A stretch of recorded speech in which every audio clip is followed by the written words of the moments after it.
We're glad that the House and Senate acted and provided another $9.7 billion to the National Flood Insurance Program.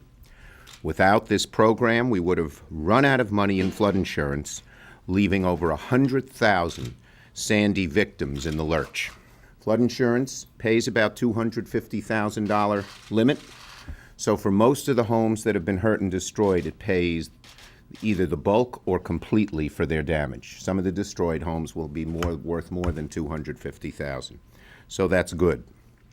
But the bad news is we had to go through this dog and pony show in the first place.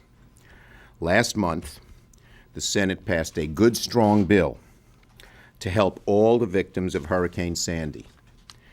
The House simply could have taken it up and passed it. That's what it should have done. Here's who's not helped in the bill. Hundreds of thousands of homeowners who don't have flood insurance, who either lost their homes or suffered major damage. They cannot sign contracts for repairs until the contractor or the bank that's making a construction loan knows that there's money to reimburse them. Right now, they know nothing of the sort because the money isn't there. The CDBG account, which would pay for that, is dry. There is no money, even with the passage of this first small measure, for small businesses that are ready to go under, small businesses that are hanging on their fingernails because they have been out of business for 3-4 months. And not only don't they have the wherewithal to repair their businesses, they haven't had any income because their businesses aren't functioning. We need help there.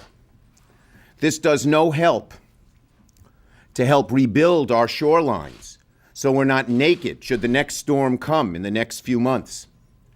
There's no money in this program for that. And there's no help for all of the localities that have laid out billions of dollars. And if they are not reimbursed, as the federal government has always reimbursed localities, taxes will skyrocket in the New York and New Jersey area.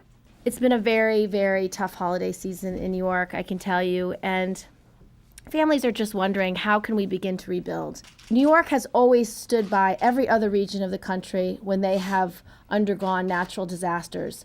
And this is a moment in time when we desperately need other states, other senators, other members of the House to stand by New Yorkers. It's a time of grave and precious need.